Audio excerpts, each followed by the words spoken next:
Fala galerinha, beleza? Como é que vocês estão? Espero que bem. Bom, hoje nós vamos fazer a correção dos exercícios 2, 3, 4 e 5, né? Dos capítulos 2, 3, 4 e 5. Essas atividades foram propostas nas videoaulas anteriores, nos roteiros anteriores, ok? Bom, começamos aí na página 12 do livro de filosofia, atividades. Observe a tirinha a seguir. Ela envolve as personagens Calvin e Haroldo. Calvin é um menino rebelde, independente e imperativo que questiona permanentemente os valores da sociedade e de sua família. Haroldo, em inglês Hobbes, é um tigre de pelúcia que, quando está com Calvin, se torna um tigre de verdade. Sabe, eu não acho que matemática é ciência, eu acho que é religião. Religião? Essas equações todas são como milagres. Você soma dois números e aí, magicamente, eles se tornam um novo número. Ninguém sabe dizer como isso acontece, ou você acredita ou não. Este livro é todo cheio de coisas que têm que ser aceitas pela fé. Portanto, é uma religião. E é usado em escolas públicas. Chame um advogado. Eu, como ateu em matemática, não deveria ter que estudar isso. Bom, primeira questão aí traz esse debate sobre ateu em matemática, né? Sobre acreditar em uma ciência ou não. Número 1. Você acha que a comparação entre matemática e a religião, feita por Calvin, é legítima? Justifique sua resposta. Primeiro, essa é uma questão pessoal, né, que tem que ser debatida entre você com você mesmo.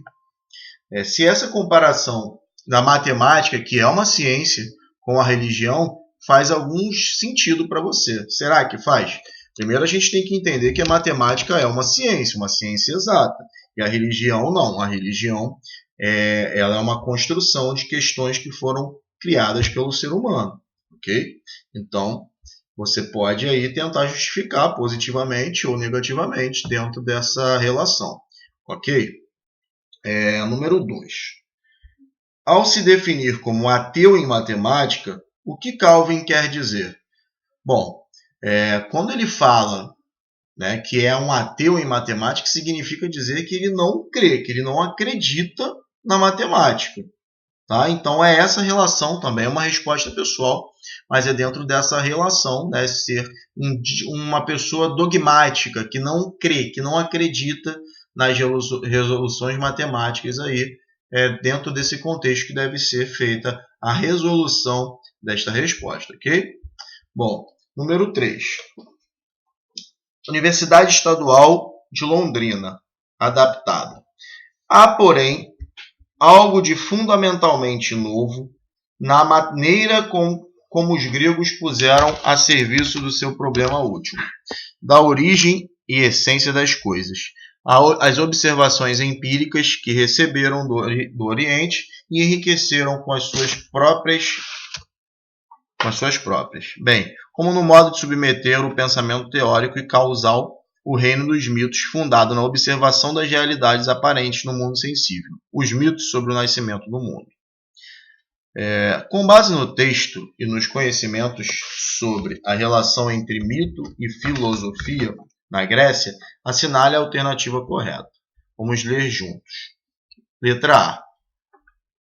Em que pese ser considerada como criação dos gregos, a filosofia se origina no Oriente sobre o influxo da religião e apenas posteriormente chega à Grécia? Não se tem ideia, tá? Primeiro, se a filosofia surgiu ou não no Oriente, tá? A gente está falando aí sobre a filosofia grega, tá? Não tem nenhuma ligação aí sobre o influxo da religião também, ok? Então essa resposta a gente pode descartar. Letra B. A filosofia sinaliza uma ruptura radical em relação aos mitos, representando uma nova forma de pensamento plenamente racional desde as suas origens. Essa questão ela é um pouco difícil, porque a gente sempre fala de ruptura, né, de tentativa de fuga do pensamento dos mitos, né, da mitologia, quando a gente fala de filosofia. Mas, num primeiro momento, a gente não pode falar que houve uma ruptura total. Por quê? Porque muitos dos filósofos se utilizavam dos diálogos, das análises mitológicas, né, das narrativas mitológicas, para introduzirem o seu pensamento filosófico. Por quê? Porque a narrativa mitológica já era comum ao ser humano naquela época, aos gregos antigos. Então, não houve uma ruptura total no primeiro momento. Essa ruptura ela vai acontecendo com o passar do tempo, ok? Letra C. Apesar de ser pensamento racional, a filosofia se desvincula dos mitos de forma gradual. Acabei de falar sobre isso, exatamente. Tá? A filosofia ela acaba se desvinculando desse pensamento mitológico, dos mitos, de uma forma gradual, com o passar do tempo. Então, a letra C é a resposta correta aí dessa primeira questão objetiva, ok? Número 4. Uma questão da Universidade Estadual de Londrina também. Zeus ocupa o trono do universo. Agora o mundo está ordenado. Os deuses disputaram entre si, alguns triunfaram. Tudo o que havia de ruim no céu etéreo foi expulso, ou para a prisão do Tártaro, ou para a terra, entre os mortais. E os homens, o que acontece com eles? Quem são eles? Bom, no outro lado da página, o texto anterior é parte de uma narrativa mítica, considerando que o mito pode ser uma forma de conhecimento, assinale a alternativa correta. Letra A. A verdade do mito obedece a critérios empíricos e científicos de comprovação? Não. Tá? Empiria significa experimentação, experiência. Tá? Então, a gente já pode tirar. O mito não tem nada a ver com empiria e com cientificismo, com científicos, ok? Então, essa primeira questão está descartada. Letra B. O conhecimento mítico segue um rigoroso procedimento lógico-analítico para estabelecer suas verdades? Um rigoroso procedimento lógico-analítico? Não. Não mesmo, tá? A mitologia, como nós falamos, são narrativas fundamentadas através de abstrações, de questões abstratas, do ser humano, de histórias criadas pelo ser humano. Letra C. As explicações míticas constroem-se de maneira argumentativa e autocrítica? Também não. Tá? O mito não é autocrítico, nem argumentativo. Ele não argumenta nada, ele define. Ok? Letra D. O mito busca explicações definitivas acerca do homem e do mundo, e sua verdade independe de provas. Essa é a resposta correta, ok? O mito ele busca, sim, explicações definitivas sobre as questões do homem e do mundo. Tá? Como eu falei acima, ele define, ok? E ele não traz nenhuma prova de que isso que ele está colocando é uma verdade. Perfeito? Bom, vamos para a número 5. As lendas sempre foram alicerces para os povos antigos. Os gregos, por exemplo, tributavam suas origens aos heróis que protagonizam a poesia de Homero, como Aquiles e Ulisses. E os romanos aos irmãos Rômulo e Remo, filhos do deus Marte, eternizados no relato do historiador Tito Livio. Essas explicações lendárias, letra A, alteram ou reinventaram fatos históricos, justificando alguma condição ou ação posterior ao ser humano. É isso? Correto. Correto. Posterior dos homens, posterior dos seres humanos. A letra A é a resposta correta. Alteram ou reinventaram fatos históricos, justificando alguma condição ou ação posterior. Essas explicações lendárias que acontecem, principalmente da poesia de Homero, né? Rômulo e Remo também é uma história muito famosa. Elas estão eternizadas, né? Elas são muito conhecidas, mas são histórias abstratas, que são colocadas aí através de uma questão, tá? De uma ação que acontece depois dos homens. Ok? Bom, para finalizar esse primeiro capítulo aí, os super-heróis constituem mitos, pois estão presentes nas conversas de amigos, em produtos na publicidade, nas mais diversas mídias, dos livros à televisão. E são aceitos e apreciados por grandes camadas de público de diversas idades e países, assumindo seu lugar no imaginário popular.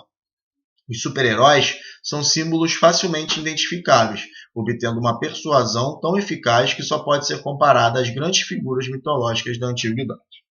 Com base no capítulo, em sua experiência com filmes e revistas em quadrinhos de super-heróis, Você concorda com a afirmação anterior?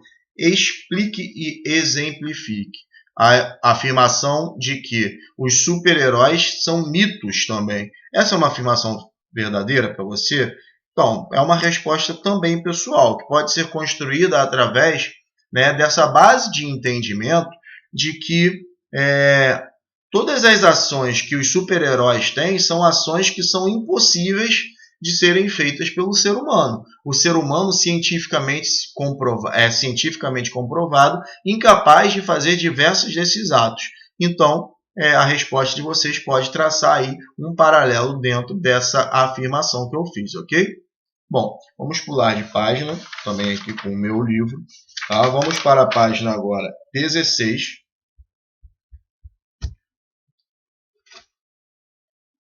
Vamos fazer a correção agora das atividades, tá? Do capítulo 3, perdão. Na página 16. Unimontes. A filosofia é a disciplina que permite que o indivíduo tenha uma atitude de admiração. Por que admiração? Por que estranhamento? A admiração é a categoria que nos possibilita tomar consciência da nossa própria ignorância. Ignorância entendida aqui como ausência de conhecimento. É essa categoria que estimula a abertura para o saber, o conhecer. Aristóteles, no início da metafísica, lembra-nos de que, na verdade, foi pela admiração que os homens começaram a filosofar, tanto no princípio como agora. Das afirmativas a seguir. A admiração conduz ao devaneio e à distância da filosofia. A afirmação acima já diz o contrário, tá? Os homens, eles começaram a filosofar pela admiração. Então, essa já pode colocar fora do baralho aí. B. A admiração liga-se aos sentidos e é falsa em sua origem? É falsa? Não, a admiração ela é verdadeira. Letra C. A admiração é enganadora e confusa na constituição do conhecimento? Pelo contrário, ela ajuda a buscar o conhecimento verdadeiro. Letra D. A admiração constitui possibilidade ímpar para o ato de filosofar? Correto, né? Essa questão aí, uma questão fácil, está ligada diretamente ao que está sendo falado no enunciado. Letra D. Ok? Universidade Federal de São João, se eu não me engano. Vamos lá. Galileu e seus sucessores, atirando objetos de alturas para o solo e fazendo rolar esferas sobre planos inclinados, contrastavam nitidamente seus métodos com a anterior e habitual especulação inspirada na metafísica aristotélica. Achavam-se, pois, abertamente em jogos os procedimentos adequados para a elaboração do conhecimento. E era preciso não somente determinar esses procedimentos, mas trazer a sua justificação e reeducar-se na condução de novos métodos. Tanto mais que tais métodos iam chocar-se em última instância com preconceitos profundamente implantados em concepções tradicionais que traziam um poderoso selo de convicções religiosas. As necessidades do momento levavam, assim, os homens de pensamento a se deterem atentamente aos problemas do conhecimento. O que afora as estéreis manipulações verbais a que se reduzira a lógica formal clássica, praticamente já não detinha a atenção de ninguém. Assinale a alternativa que expressa o problema central desse fragmento de texto. A tentativa dos modernos em empreender uma nova metodologia para a ciência e para a filosofia. Essa é a resposta correta, né? Logo a primeira. Por quê? Ele está falando aí da época da Revolução Científica, tá? Onde as ideias novas, junto com o Renascimento também, né? Onde as ideias racionais eram ideias novas que queriam se sobrepor às ideias religiosas. Então a gente está falando de um momento histórico, de um marco histórico, tá?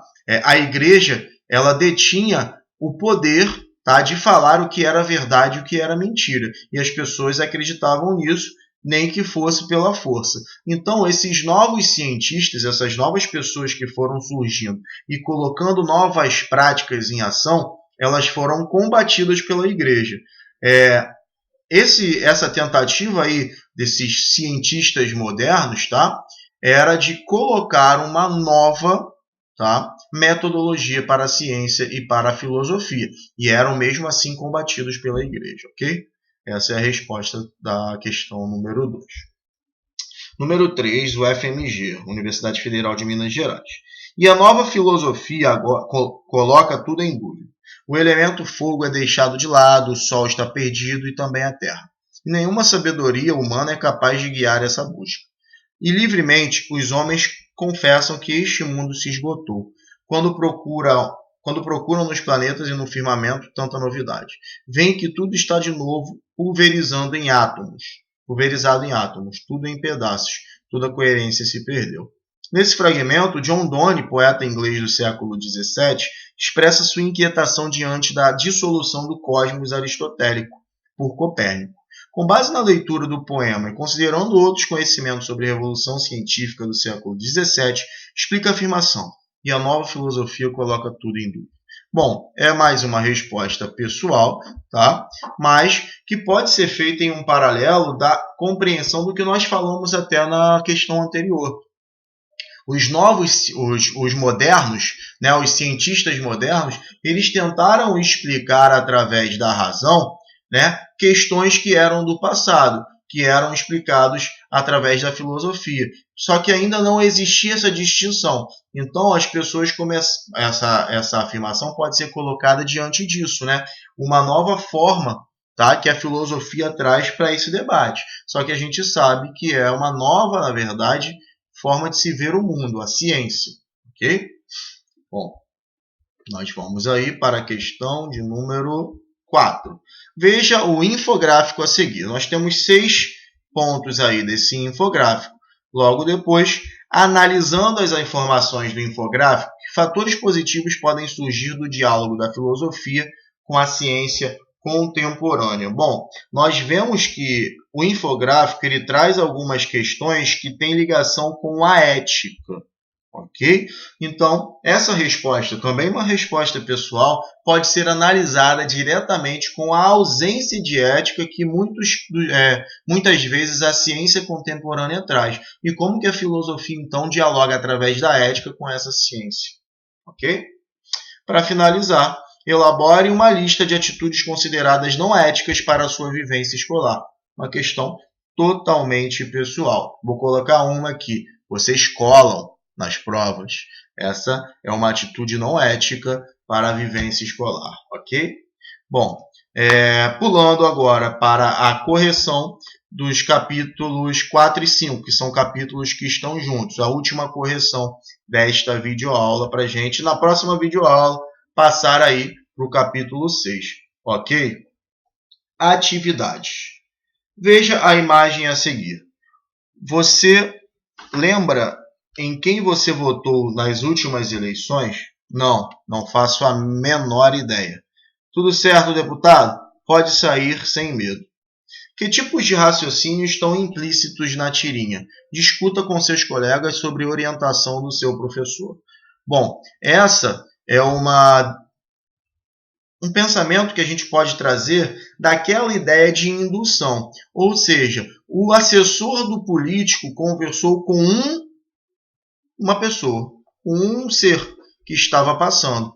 Perguntado a ele se ele lembra, automaticamente ele diz que não. E aí o assessor pensa, bom, se ele não lembra, nenhuma outra pessoa irá pensar. Ele é induzido a acreditar que o povo em si não lembra que o deputado fez alguma coisa de errado, enfim. Ok? Então, nós podemos aí ver que está implícito o tipo de raciocínio indutivo. Ok? Bom. Número 2. Uma questão da UERJ. Médias normalmente mais escondem do que revelam. Não podemos supor, por exemplo, que todas as áreas pobres da cidade têm as mesmas condições de saneamento e acesso à água. O trecho transcrito anteriormente critica o uso específico do seguinte método de raciocínio. Bom, letra A, dedutivo, letra B, indutivo, letra C, dialético ou letra D, silogístico. Nós estamos falando diretamente de médias. Quando a gente fala de médias, vamos pensar aí no exemplo, né? Quando a gente fala Iguaba Grande, que é a cidade onde a escola está, onde a nossa escola funciona. Iguaba Grande, um exemplo que eu estou criando, ok? É da minha cabeça. Iguaba Grande tem 85% da sua rede de saneamento básico ok, funcionando. Então, apenas 15% da população não tem saneamento básico. Ponto. Ele está utilizando uma média, porque a pesquisa geralmente utiliza essa média. Ele vê que no centro da cidade 100% das pessoas têm saneamento. Só que em outros bairros há uma quantidade menor. No final de tudo, eles fazem uma média aritmética para saber. Então, através da média, nós somos induzidos a acreditar que 85% da população vive com a rede de saneamento de esgoto na cidade. Só que se a gente for em alguns bairros, esses bairros podem ter até 100%. Se a gente for no centro, 100% da rede é de esgoto. Esse exemplo que eu estou dando. Só que se a gente for em um outro bairro, pode ser que apenas 20% da população tenha saneamento básico. Então, essa indução aí é que está sendo criticada especificamente. Letra B, indutivo. Geralmente, gente, médias são tiradas através da indução. Lembrem-se disso. Número 3. A validade de nossos conhecimentos é garantida pela correção do raciocínio. São dois os modos de raciocínio, indutivo e dedutivo. Falamos sobre isso, né? Sobre isso, assinale a alternativa correta. O raciocínio indutivo é amplamente utilizado pelas ciências experimentais. Letra B. O raciocínio indutivo parte de uma lei universal considerada válida. Bom, já pode tirar, tá? O raciocínio indutivo parte de uma lei particular. O raciocínio dedutivo parte de uma lei particular, considerada válida. Ao contrário, o raciocínio dedutivo parte de uma lei universal, pode tirar. O raciocínio dedutivo é uma argumentação, letra D. O raciocínio dedutivo é uma argumentação na qual, com base em dados singulares suficientemente enumerados, já pode tirar. Tá? Não é em base de dados suficientemente enumerados. Isso é uma indução. Letra E. O raciocínio indutivo é o argumento cuja conclusão é inferida necessariamente de duas premissas. Não, essa é a dedução. Então, a resposta correta seria a A. O raciocínio indutivo é amplamente utilizado pelas ciências experimentais. A indução é feita através das experimentações. Ok? Número 4. De maneira geral, é possível afirmar que dois raciocínios lógicos essenciais podem ser empregados quando se realiza uma argumentação, indução e dedução. Leia o parágrafo a seguir, elaborado em uma redação, cujo tema era a educação como um meio de combater a violência. Identifique quais os raciocínios utilizados. Neste sentido, a educação pode constituir um meio eficaz de combate à violência.